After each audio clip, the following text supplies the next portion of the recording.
Vamos lá então. Meus irmãos, feliz demais de estar aqui com vocês. Queria que vocês abrissem a Bíblia, no Evangelho que Mateus escreveu. Nós estamos numa série que, para mim, talvez seja o conteúdo mais especial que nós estamos trabalhando aqui na igreja. Mateus capítulo 5.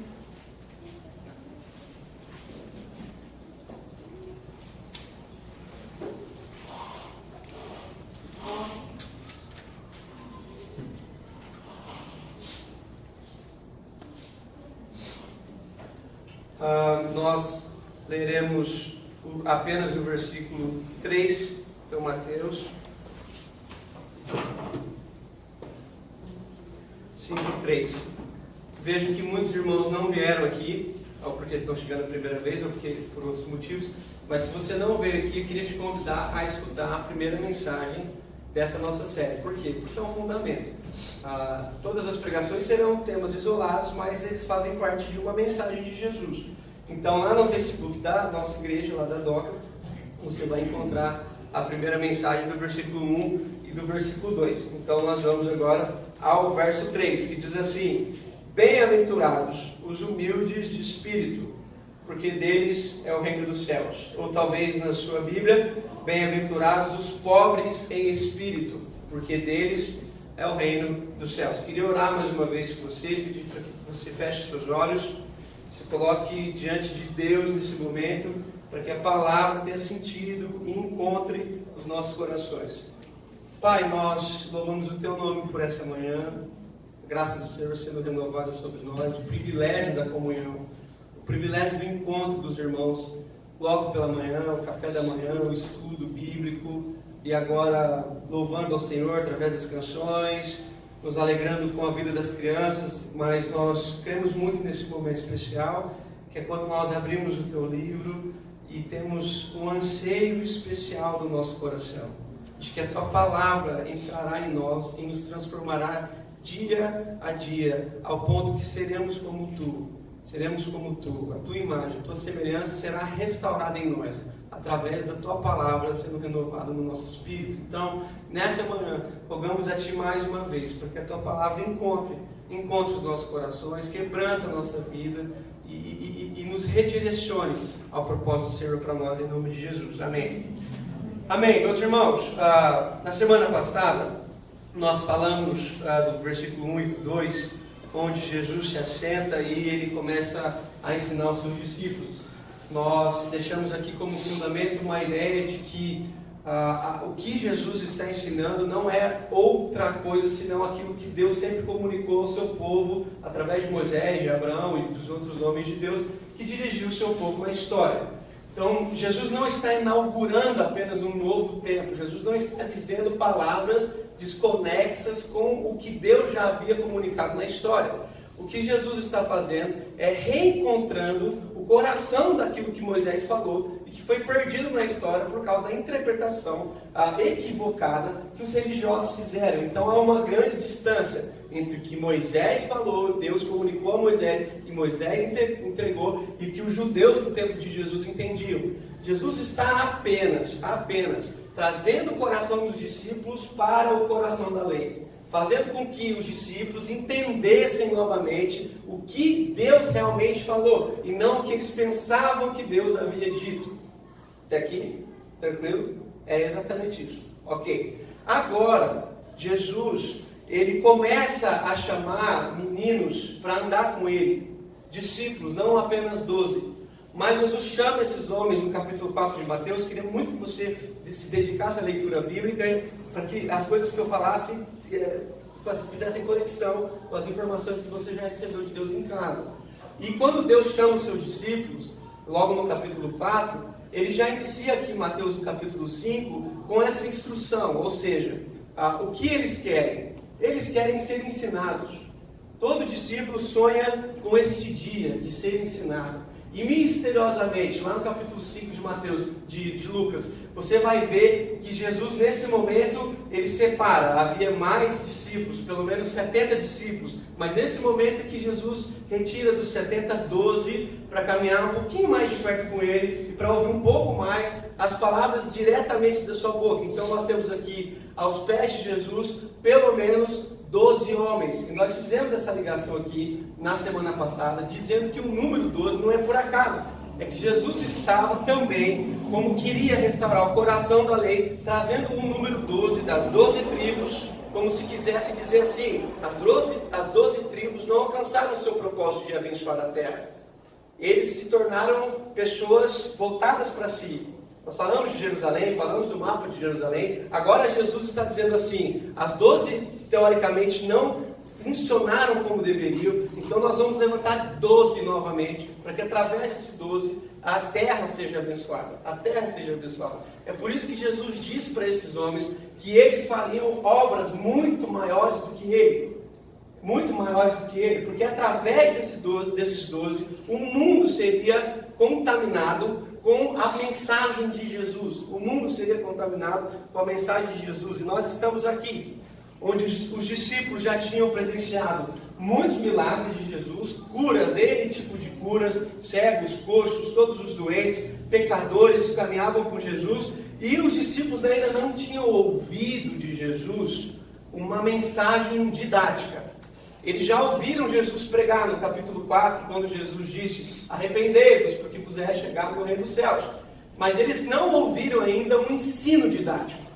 E é por isso que Jesus chama os seus discípulos para o monte, fazendo também ligações com o que Deus fez com Moisés. A palavra de Deus foi... Moisés recebeu a palavra no monte, e Jesus também está no monte. Então está totalmente ligado com o Sinai. Há algumas diferenças. Então há grandes expectativas no coração do discípulo. Se você fosse discípulo de Jesus, você caminhasse com Jesus, você visse os milagres de Jesus, com certeza você se perguntaria: que dia ele vai nos ensinar? Quando é que ele vai dizer essas palavras? Quando é que ele vai fazer essas conexões? E nesse momento, o texto diz que Jesus sobe no monte por causa do número de pessoas que haviam ali. E quando Jesus sobe no monte, ele se senta. Ele se senta. Ele não se senta porque está cansado. Ele não se senta porque estava com dor nas costas, igual semana passada. Ele se senta porque assentar é um modelo de ensino na tradição. Quando um rabi se senta, é como se ele estivesse anunciando em alto bom tom: o ensino vai começar. Quando o rabi se senta, as pessoas sentam ao redor dele, porque é assim que eles comunicam a sua palavra. E quando o rabi senta, eu imagino os discípulos com o coração tremendo de alegria, pensando em coisas que Jesus poderia comunicar, quantas coisas Jesus poderia ensinar, quantas coisas eles poderiam fazer. Eu imagino a cena, eu vejo os discípulos se entreolhando, imaginando e talvez, balançando a cabeça, dizendo assim: agora eu vejo Jesus assentado, e levantando as suas mãos, e dizendo: bem-aventurados. Preste atenção, em toda a expectativa que foi gerada. E agora Jesus vai falar a sua primeira palavra. E a primeira palavra que sai da boca de Jesus é: bem-aventurados. Que nós podemos traduzir assim, bem simplesmente por felizes. Algumas traduções colocam felizes, né? Não é só feliz, mas nós vamos tentar ensinar isso aqui. Então é de se espantar que Jesus, de todos os termos que ele poderia falar, de todas as coisas que ele poderia dizer, ele foi falar sobre a felicidade. E aqui nós temos um grande contraste com o Sinai. No Sinai, quando Deus fala a chuva, a trovão, a voz, quase medo. Aqui nesse monte há um rabi de Nazaré, manso, dizendo sobre a felicidade. A felicidade. A primeira palavra que sai da boca do rabi é felizes.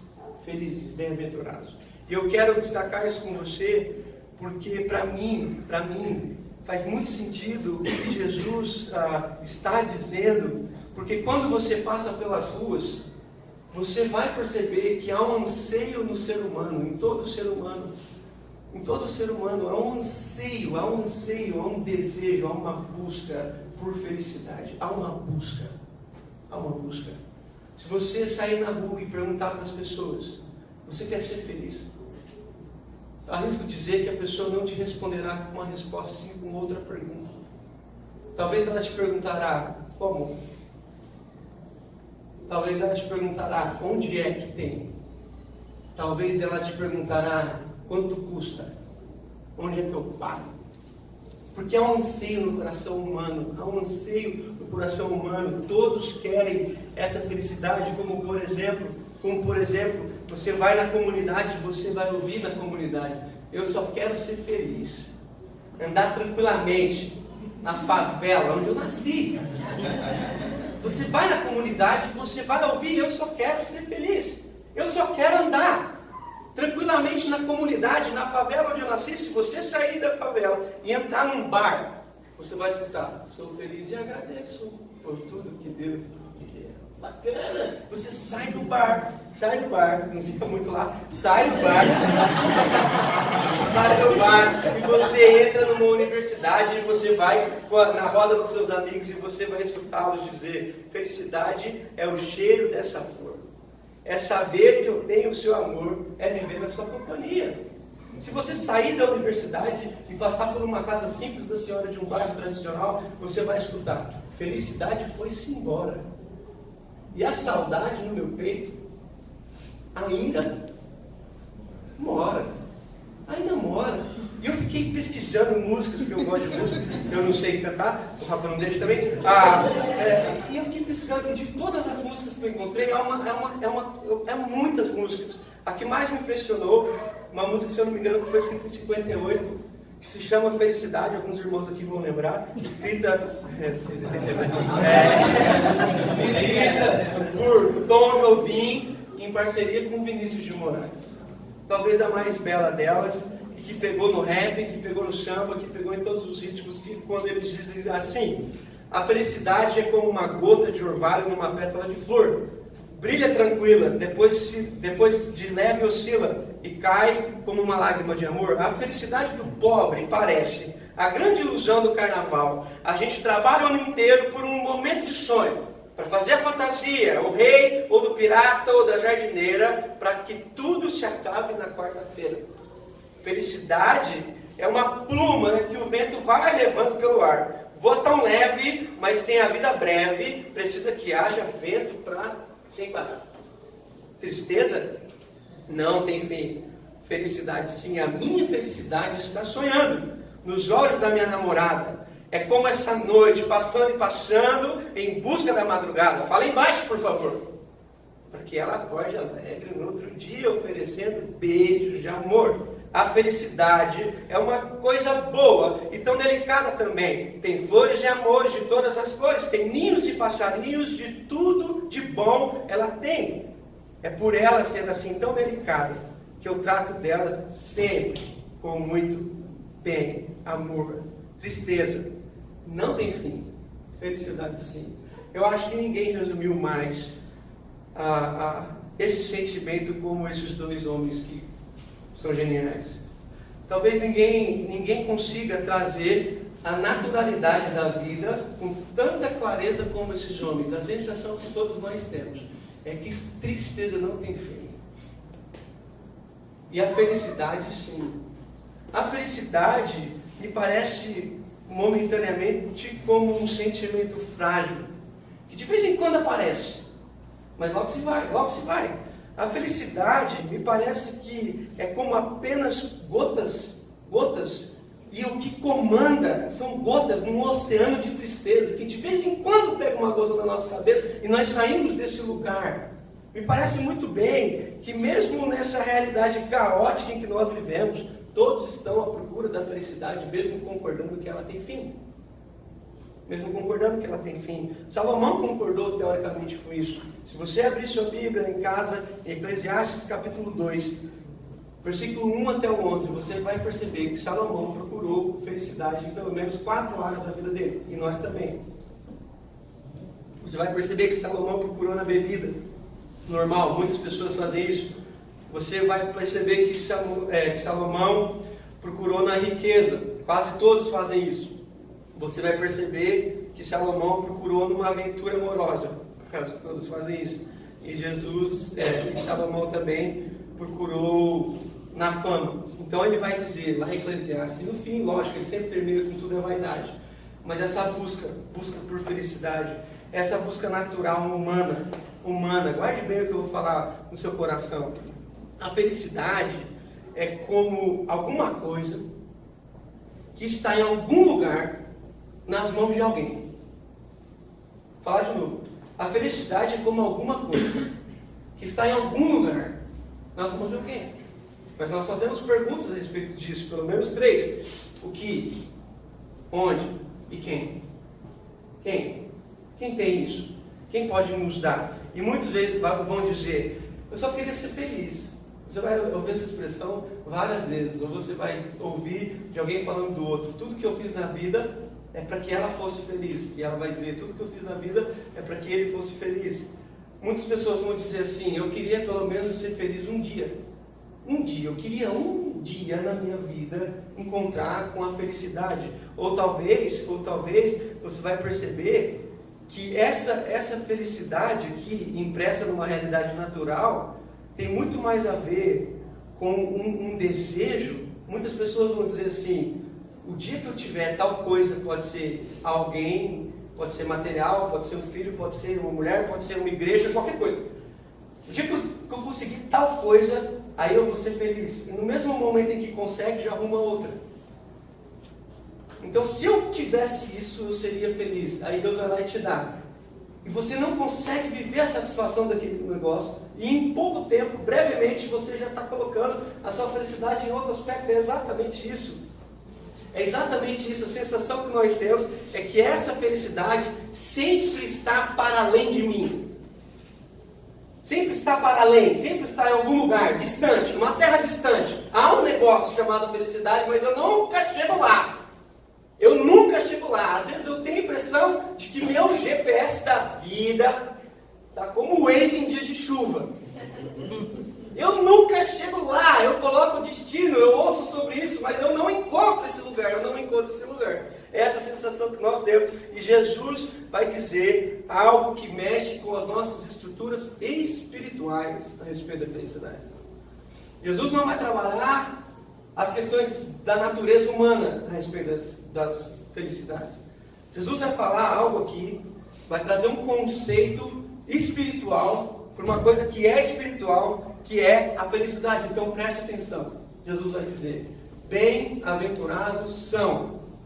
Prestou atenção? Jesus não disse, bem-aventurados serão. Presta atenção, fala de novo. Jesus disse, bem-aventurados são. Por que são? Porque se são, nunca serão. Porque já são. Mas se não for, também nunca vai ser. Então Jesus está trazendo a felicidade para dentro de mim e não para além de mim. Como se fosse agora não apenas um desejo, mas uma convicção. Uma convicção. Por isso que ele vai dizer, felizes são. Então Jesus coloca a felicidade como que num estado da alma. Jesus vai colocar a felicidade como algo contínuo e não futuro. Perceba comigo, quem lê as bem-aventuranças tem uma tendência simples, natural, de colocar as bem-aventuranças como se fossem umas promessas. Como se a gente lesse as bem-aventuranças no aspecto assim, se eu fizer isso, serei feliz. Não, Jesus está conversando com pessoas que já são. Já são. E porque são, fazem isso. Então preste atenção. O que Jesus está dizendo é sobre uma convicção. Porque se você e eu lermos as bem-aventuranças e colocarmos nas bem-aventuranças os aspectos da nossa possível felicidade, a nossa frustração aumentará. Quanto mais a gente busca pela felicidade e não encontra, mais frustrado a gente fica. Sim ou não? Está percebendo? É por isso que Jesus vai trazer para dentro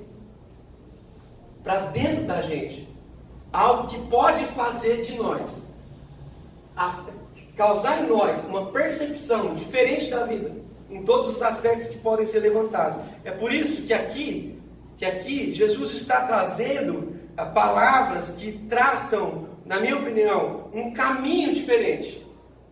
Um caminho diferente. Você vai perceber que as bem-aventuranças não traçam um caminho para a felicidade. As bem-aventuranças descrevem a estrada de quem é feliz.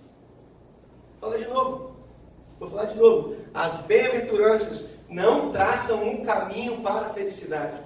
As bem-aventuranças descrevem a estrada de quem já é feliz. De quem já é feliz. Então não volte os seus olhos para o texto de Mateus 5, querendo ser feliz. Porque você será menos feliz. Menos feliz. Agora, volte os seus olhos para Mateus 5, como quem já é feliz. E perceba e desfruta de todos os ambientes que Deus pode te levar, sem nenhum tipo de constrangimento. Perceba. A palavra aqui está dizendo que Jesus está querendo traçar um novo jeito de ser humano. Uma nova forma de ver. Um novo tipo de gente. Que tipo de gente que é esse? O tipo de gente que é feliz. O tipo de gente que é feliz, o que o Carlinhos Queiroz vai chamar de os macarianos. Os macarianos. Por que os macarianos? Porque a palavra grega aqui para bem-aventurados é macários. Macários. Então nós somos esse povo que Jesus quer traçar na história, que é feliz. Esse jeito macariano de ser, esse jeito feliz de ser. Não porque nós somos os macarianos, Deus vai assim nos reservar e nós nunca passaremos por nenhum tipo de dificuldade. Não. Nós não seremos felizes só porque nós somos poupados de todos os constrangimentos e de todas as doenças. Não. Nós não seremos felizes porque Jesus e Deus, o Espírito, vai nos mimar. E quando acontecer alguma coisa, Ele resolve para a gente. Não. Não. É o contrário disso. Nós seremos felizes porque nós já somos. Nós já somos. E tudo que vem de fora combate drasticamente com o que vem de dentro. E o que vem de dentro ganha. Ganha, porque foi colocado por Jesus. É muito interessante a gente perceber isso. E eu queria te desafiar a mudar a forma como você responde às pessoas. Quando a gente começou a namorar, né, Carol? Foi o dia mais feliz da vida da Carol. A gente estava num lugar chovendo muito em São Paulo, caindo do planeta, acabou com tudo, cidade como sempre, só sobrou um France Café, a gente entrou lá, nada a ver, pedi para namorar no France Café, aí entrou uma menina vendendo um ursinho simples, saindo da chuva, eu comprei aquele negócio, a gente começou a nossa caminhada, 8 anos, né, Carol? 8 anos mais incríveis da vida da Carol, impressionante, e da minha, com certeza. E aí, quando a gente, naquela época, tinha fazendo propaganda, né? Eu não vou fazer propaganda que não dá certo. Mas na época funcionava, era 25 centavos. 25 centavos você falava à vontade. Eu tinha um chip da Oi, o Carol era da Vivo. A gente comprou foi um da TIM. Porque se ligava 25 centavos, você falava, era 5 horas, 6 horas. Eu nunca fui chegar em telefone, mas no começo eu dava uma expectativa de que eu seria um dia. Hoje, oi, acabou, não falo mais nada. Mas na época, a Carol sempre me perguntava assim, ei, como é que foi seu dia e tal? Aí você fica falando do dia e tal. Hoje eu falo, bom. Então eu resumo tudo. Na época eu ficava falando, e ela falava lá, contava a história dos alunos dela. Você não viu o Eduardo? Como se eu quisesse saber do Eduardo. E ela falando das pessoas, assim. Era muito engraçado e ela sempre fazia uma pergunta para mim. Ela falava assim para mim, e aí, você estava feliz? Você estava feliz? Eu sempre respondia para ela, não, Carol. Eu falei assim, por quê? Porque eu sou. Ela falava, mas você também é muito... O que você fala, hein? Você é muito sistemático. É só falar à toa, não precisa me ensinar em tudo. Eu falava assim, eu sei, mas é que você perguntou se eu estou feliz. Eu te respondi, eu não estou feliz porque eu sou feliz. Você nunca vai me ver sem estar feliz. Aí assim, uns 3 anos depois, respondendo isso quase todos os dias, ei, você está feliz? Não, cara, não estou porque eu sou... mas não precisa também ensinar tudo ele. Aí, o que aconteceu? No fim, isso virou uma doutrina da nossa casa. Ao ponto de que, às vezes, por coisas normais da vida, eu chego para ela e falo, ei, meu amor, você está feliz? E ela hoje já pode responder, eu sou feliz. Porque esse é o estado da minha alma. Eu nem sempre estou contente. Eu nem sempre estou animado. Eu nem sempre estou disposto, mas eu nunca estou não feliz. Porque esse é um estado, é o que Jesus colocou em mim, é o que Jesus colocou em você e não dá. É por isso que quando as pessoas me perguntam, e aí Daniel, está feliz? Eu falo assim, vamos lá de novo. Eu não estou feliz. Mas Daniel, é tudo que você quer ensinar. Não, é isso mesmo. É isso mesmo. Ao ponto de que eu ensino lá em casa. Pega a Sara lá, a filha, quando as pessoas perguntam, está feliz? Fala assim, eu sou feliz. Eu sou, porque foi isso que Jesus me falou. Felizes são. Eu nunca ouvi de Jesus, faça alguma coisa para ver se no fim você fica bom. Mas eu sempre ouvi de Jesus, você já é. Então isso tem que ser uma doutrina. Por que nós somos felizes? Vamos aqui entender isso. Porque às vezes deprimido, às vezes com dor, às vezes com cara ruim, às vezes nem querendo cumprimentar as pessoas, ainda assim há um espírito de alegria. Há um espírito de alegria. Porque eu creio que a felicidade é uma convicção que supera todas as indigestões da vida. Eu creio muito que a felicidade consegue passar por tudo. Passar por tudo. Ele é um estado, ela é uma forma de viver. Só que hoje as coisas são tão confusas porque as pessoas confundem felicidade com prazer. Se não tiver gostoso, não é feliz. Meu irmão, tem vezes que está ruim. Eu vou te provar uma coisa ruim que é feliz. Vou te provar. Se teu filho de 4 anos quiser te fazer um arroz, qual a chance de acertar? Qual a chance de acertar? Se ele acertar, você leva para a TV, ganha dinheiro. Mas se ele for normal, ele vai queimar o arroz, ele não vai pôr sal, ele não vai pôr a cebola, ele não vai refogar, ele não vai fazer nada. E quando você sentar com ele, será a melhor refeição da sua vida. E nem tudo, então, que é ruim, deixa de ser bom. Só muda a forma de ser. Agora, se sua esposa te fizer, com 30 anos de casado, um arroz queimado, ou vice-versa, você fizer um arroz queimado, sem cebola, aí você já mudou o ambiente. Aí você já tem coragem de dizer para ela, ó, vamos lá. Aconteceu alguma coisa, tá velho. Entendeu? Então nem tudo que é ruim não deixa de ser bom. Depende dos olhos que a gente vê. É por isso que um doutor, professor lá na USP de Medicina, ele vai falar uma coisa para mim que é muito interessante, saiu no Isto É. Ele diz assim, que é possível produzir prazer no laboratório. Ele falou isso. É possível produzir prazer no laboratório, mas felicidade não tem como. Olha que legal.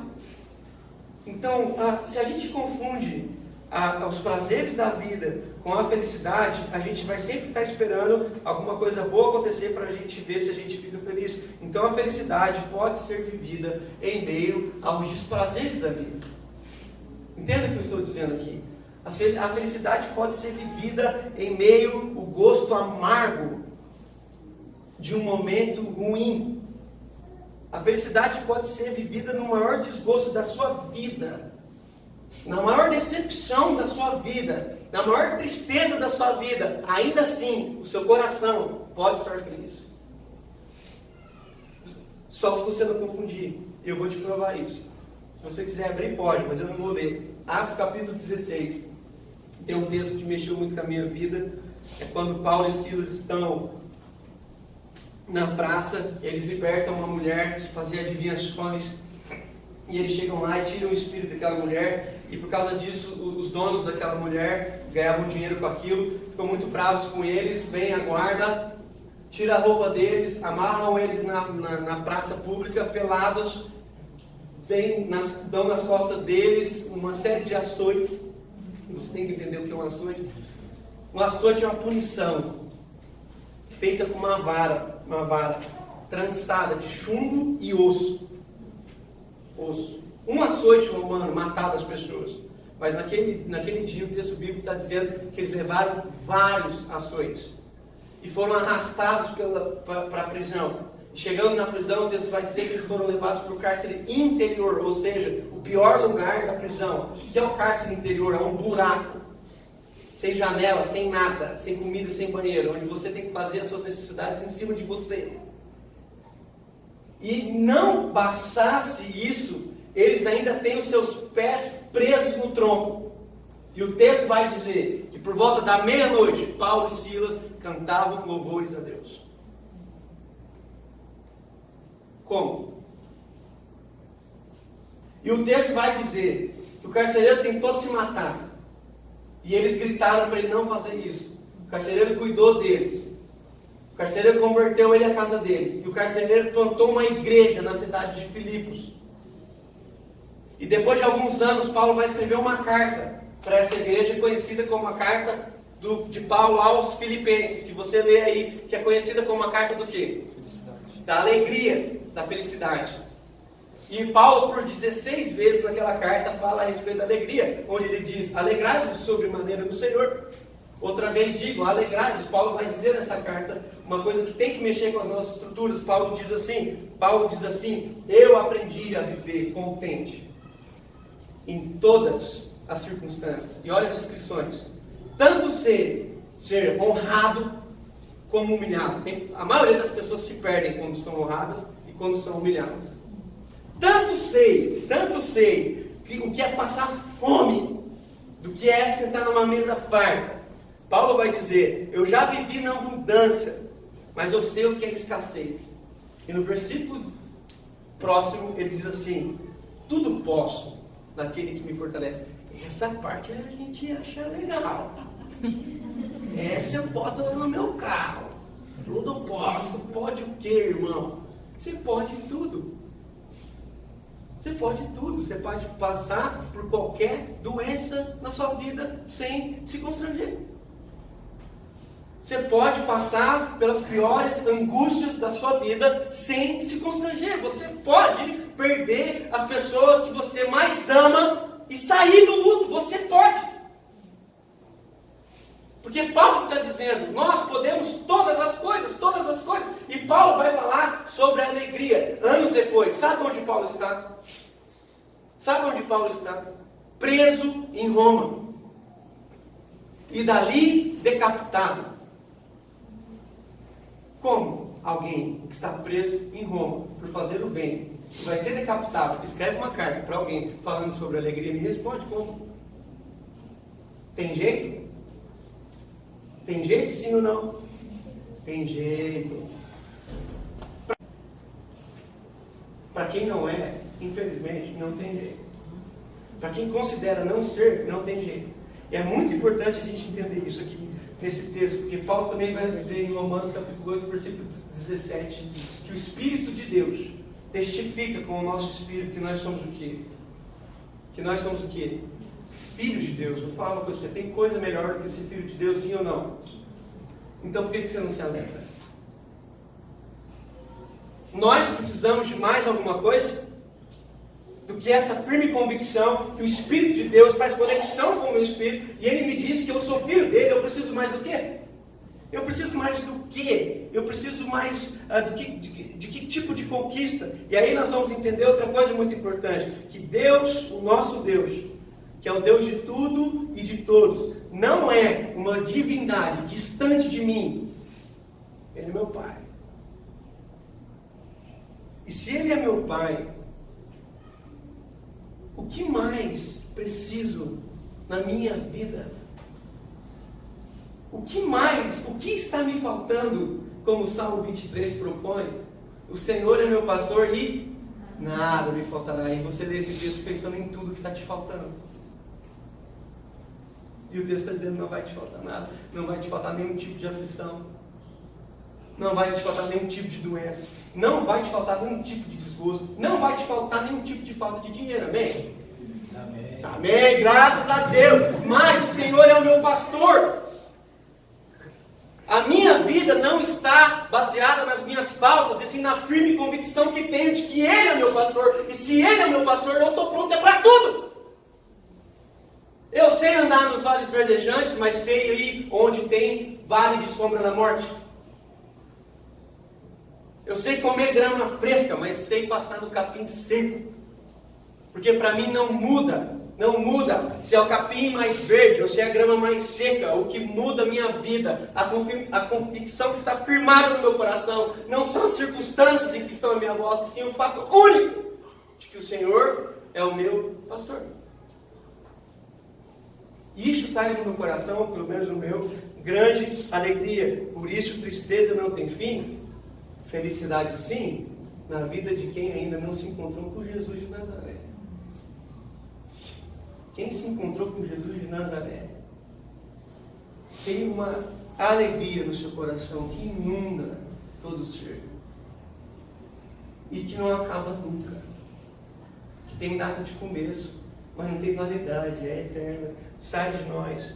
E é muito interessante que o Carlinhos também fala sobre isso. Ele diz assim: a felicidade no Sermão do Monte está embebida de dimensões espirituais, sobrenaturais, proféticas e transformadoras, capazes de resgatar o mais profundo do ser humano. Perceba o contexto que Jesus está falando isso.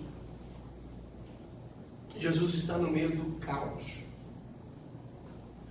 Jesus está no meio do caos. Há uma multidão cercando Jesus, de pessoas angustiadas. Há uma multidão de cegos, de surdos, de mancos, de paralíticos, de pessoas que pecaram e foram excluídas da religião. E no meio dos angustiados, Jesus vai falar sobre o quê? Sobre a felicidade. E Jesus não está dizendo que eles poderiam fazer alguma coisa para ser felizes se eles já não entendessem que eles já são. Jesus não está numa fila de um show gospel, onde as pessoas vão ficar cantando loucamente para Jesus. Jesus está no caos. E no meio do caos ele se assenta. E a primeira palavra que sai da boca dele, diferente de tudo o que as pessoas pensavam que ele iria dizer, diferente das respostas que as pessoas viriam buscar, diferente dos milagres que elas queriam ter, Jesus vai falar sobre aquilo que lhes faltava e que deveria ser a única coisa que eles deviam ter: a felicidade. Preste atenção. Jesus vai dizer assim: felicidade, felizes são, bem-aventurados são quem? Os, que nós lemos, pobres de espírito. E Jesus segue fazendo um grande paradoxo, porque Jesus vai falar pelo menos 8 bem-aventuranças, e Jesus vai falar que felizes são os pobres, presta atenção, os que choram, os mansos, os que têm fome e sede de justiça, os misericordiosos, os limpos de coração e os perseguidos. Enquanto o mundo vai nos ensinar que felizes são os orgulhosos, felizes são os que se dão bem em cima dos outros, felizes são os nervosos, que passam por cima das pessoas. Esses caras são resolvidos, esses caras dão certo, esses caras são fera, esses caras que eu tenho misericórdia, porque felizes são os que tratam pessoas sem misericórdia. Como eu admiro pessoas que não têm misericórdia. É estranho, né? Felizes são os depravados. Sim ou não? Nós estamos à beira da maior festa de depravação do nosso país. E o que você vê nessa festa? Alegria, brilho, glitter, alegria. Eu vou te falar porque as pessoas colocam brilho na cara. Eu vou te falar porque as pessoas colocam brilho na cara e no corpo inteiro, porque lhes faltam a luz de Cristo. Porque lhes faltam. Eu vou te falar porque o carnaval cada vez está sendo comemorado por pessoas mais novas. Porque falta. Não é a festa dos alegres, porque quando termina, vem a ressaca, está todo mundo triste. Que alegria é essa que dura 3 dias? Eu venho lhes dizer a respeito de uma alegria que sai da gente e que dura a eternidade. Eu venho lhes dizer, é como se Jesus estivesse falando, eu venho lhes dizer de algo que não é temporal, de algo que não termina, que todos podem sentir. Todos podem sentir. Jesus vai dizer, bem-aventurados são os pobres de espírito. E infelizmente, por muitos anos, a igreja fez uma leitura equivocada desse texto, pensando que Jesus estava falando de classes sociais. Bem-aventurados são os pobres. Que beleza tem na pobreza? Não existe. Jesus certamente não está falando de que os bem-aventurados são os pobres financeiramente. Jesus está elevando o nível da conversa, falando assim, são os pobres do quê? de espírito, eu vou explicar isso. Porque se fosse pobre, presta atenção, se fosse pobre financeiramente, o próprio Mateus que está escrevendo estaria de fora. Porque ele era rico. Então ele diz assim, bem-aventurados são os pobres. Uma pena que eu não sou, então eu estou de fora. Que coisa mais tosca. Se fosse assim, José de Arimateia estava de fora. O homem que levou Jesus para o túmulo. Se fosse assim, Zaqueu estava de fora. Se fosse assim, o centurião, segundo Jesus, o homem de maior fé em Jerusalém, estava de fora. Eu vou te contar um segredo. Se Jesus estivesse falando sobre riqueza e pobreza humana, o pai da fé estava no inferno. Porque o Abraão foi um homem rico. Então perceba, em nome de Jesus, nós não estamos aqui lidando com esferas sociais. Nós estamos aqui lidando com as esferas da alma. É por isso que Jesus vai dizer, independente da sua classe social, você e eu temos que ser pobres de espírito. E a palavra pobre no Novo Testamento tem duas palavras gregas para pobre. Vou explicar. A primeira palavra grega usada para pobre significa uma pessoa que tem o básico para viver e mais nada. É aquele que come, alimenta os seus filhos e zera a conta. Não sobrou nada. Nada. E Jesus usa, Paulo também, uma segunda expressão para pobre, que é o miserável. Aquele que para comer tem que pedir. E essa expressão, também no hebraico, vai significar, ele é tão pobre que ele se encurva perante os outros. Então ele pede, ele se encurva perante os outros. E é essa expressão que Jesus está usando aqui para pobre. Jesus não está dizendo pobre que tem alguma coisa. Jesus está dizendo assim, bem-aventurados são os miseráveis. Os que não têm mais nada. Porque deles é o reino dos céus. Mas os miseráveis de espírito, preste atenção nisso em nome de Jesus. Jesus está dizendo assim, só é bem-aventurado quem, quando olha para Deus, sabe que não é nada. Porque Jesus também está debatendo a religião. E a religião sempre vai colocar alguma coisa diante de Deus. Bem-aventurado é o homem que não é mais nada, a mulher que não é nada. Paulo disse uma expressão que eu adoro. Ele disse assim, miserável homem que sou. Vamos na frieza aqui? Não precisa nem espiritualizar. Se Paulo era miserável, o que sobrou para nós, gente? Sobrou pouca coisa. Pouca coisa. A oração do miserável é a oração do publicano, que diz assim, sempre propício a mim, Senhor, porque eu sou um pecador. Mas o religioso vai dizer assim, ó Deus, graças te dou, porque eu não sou como os demais. Não. Os bem-aventurados em espírito são aqueles que reconhecem a sua plena miséria frente à riqueza e grandeza de Deus. São aqueles que quando veem Deus se abaixam, se inclinam. São como aqueles que sabem que são miseráveis, mas só não são miseráveis por quê? Porque são filhos. Se colocam como miseráveis, mas Deus vai lá na sua graça e na sua bondade e os faz filhos. Então presta atenção. Felizes são os que sabem da sua condição perante Deus. Felizes são os que entenderam que são miseráveis e só têm acesso ao Pai por causa da sua graça, do seu amor. Felizes são os que já descobriram a salvação, que ela é de graça e só é desfrutada pela graça. Felizes são as pessoas que sabem que a sua condição financeira é como areia. Pobres ou ricos devem descobrir isso, financeiramente falando. Porque conheço ricos que ficaram pobres de um dia por outro. E conheço pobres que perderam tudo de um dia para o outro. Olhe para Brumadinho. E perceba a fala das pessoas. Nós perdemos tudo.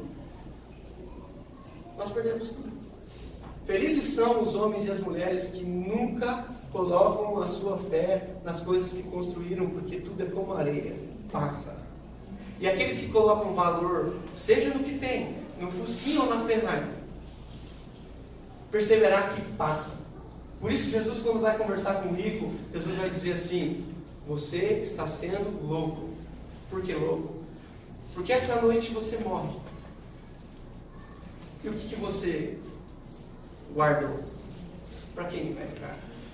Porque você pisou nas pessoas e não tem mais ninguém.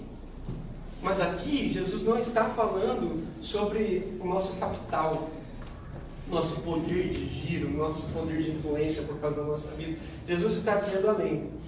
Jesus está dizendo assim para mim e para você: sejamos nós, pobres ou ricos, todos nós temos que chegar diante de Deus como pobres de espírito. Se um dia você chegar nas suas orações diante de Deus e achar que porque você pensa ser alguma coisa, você não conheceu a Deus.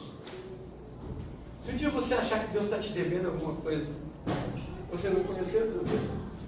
Se um dia você achar que você tem uma história bonita, nunca fez nada de errado, não matou, não roubou, não fez nada, e você fala para Deus: está vendo? Deus vai falar assim: não.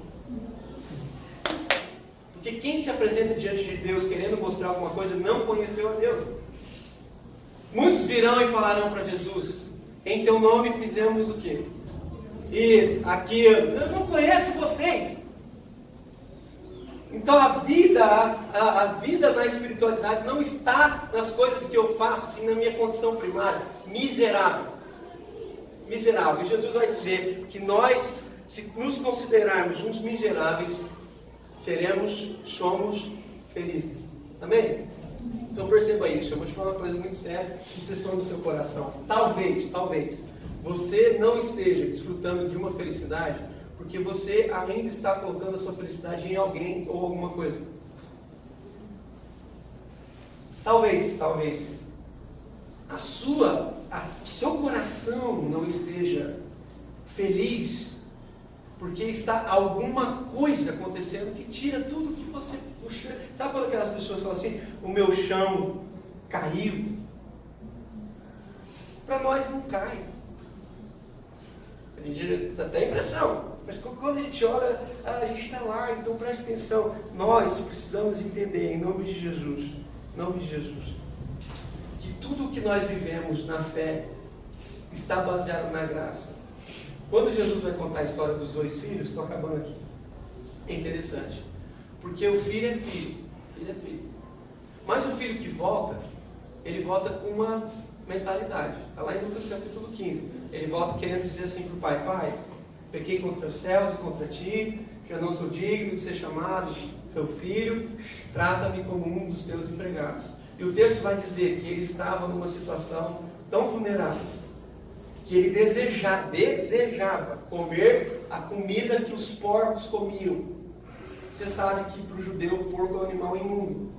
Ele está dizendo assim: esse homem deseja comer a comida que os porcos imundos comem, e nem isso ele tem.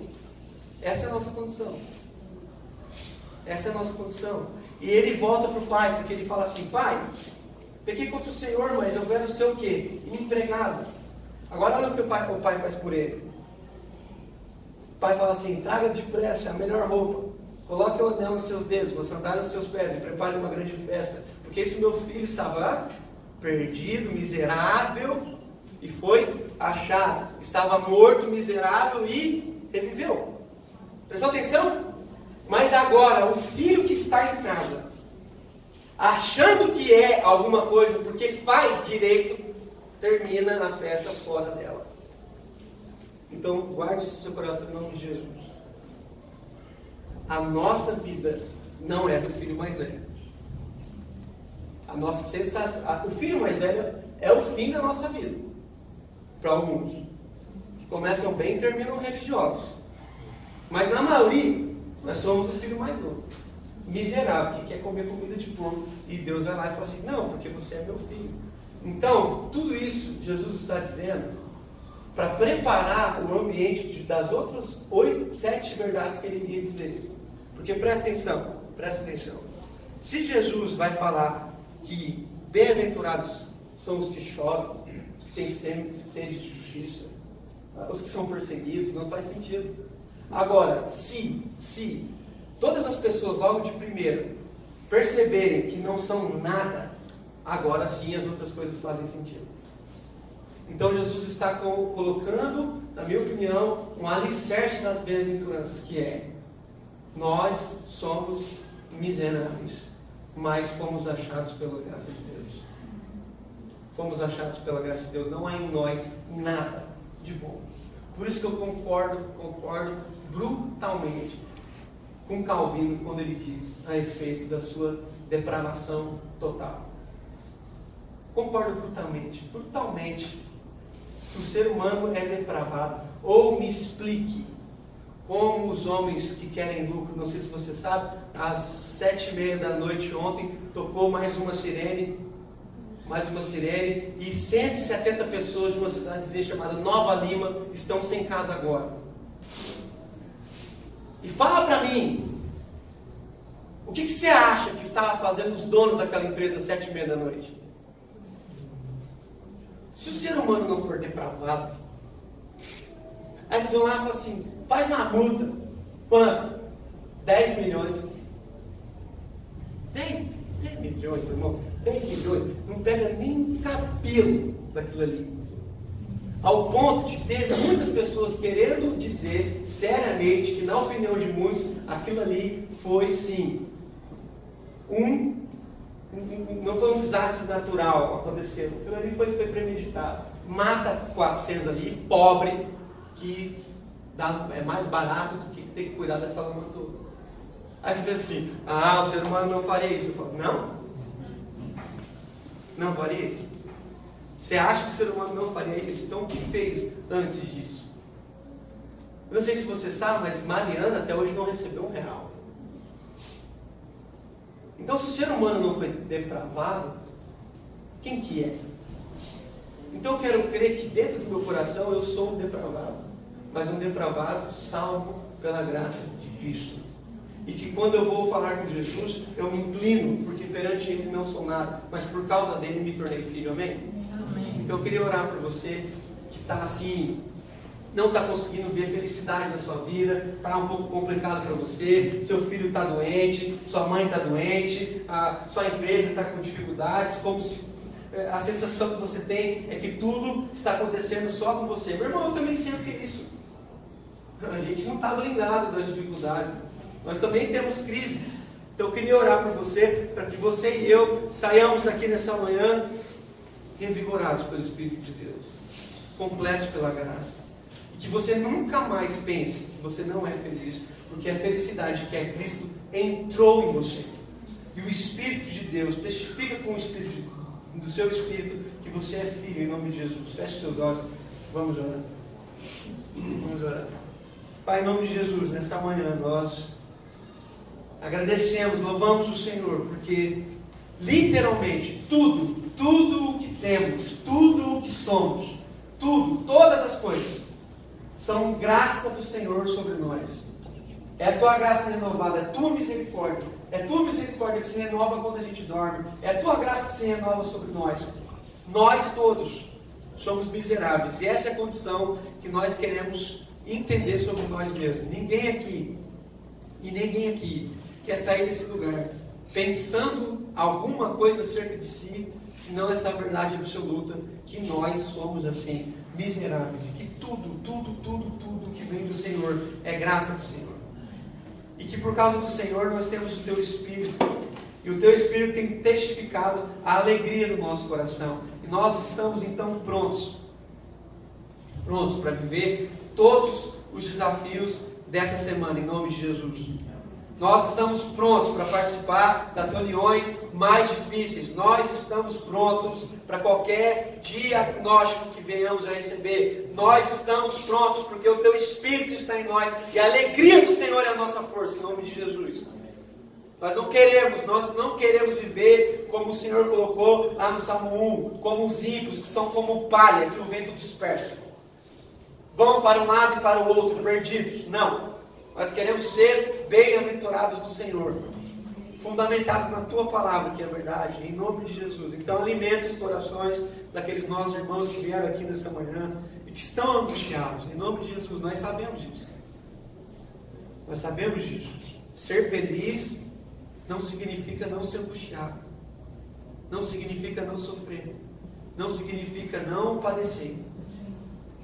Mas nós queremos crer que em tudo isso somos felizes e podemos dizer como Paulo, podemos dizer, nós aprendemos a viver em todo tipo de circunstância, porque o que manifesta a grandeza da nossa vida não está em nós, e sim no fato que o Senhor viu em nós, e que por causa do Senhor nós podemos tudo, nós podemos todas as coisas do Senhor, que é quem nos fortalece. Por isso não há forças em nós. Quero orar pelos meus irmãos que estão sem forças aqui nessa manhã, em nome de Jesus. Os irmãos que vieram para cá desiludidos, que estão tristes, que estão chateados por coisas que têm acontecido. Nós queremos que o Teu Espírito, rogamos ao Senhor, entre e manifeste a Tua beleza na vida desses nossos irmãos. Que os dias mais sombrios, sejam vividos na certeza de que o Senhor é o nosso pastor. Nós podemos passar pelos vales da sombra da morte, mas nós queremos ter a firme convicção de que o Senhor está conosco. E isso é o que faz a grande diferença. Em nome de Jesus, nos leva de volta para casa em paz. Que amanhã, hoje, nós possamos responder a todos quando nos perguntarem: e aí, está feliz? A gente possa falar: não, porque eu sou feliz. Eu sou feliz. A felicidade de Deus está em mim. Em nome de Jesus. Amém. Amém, meus irmãos.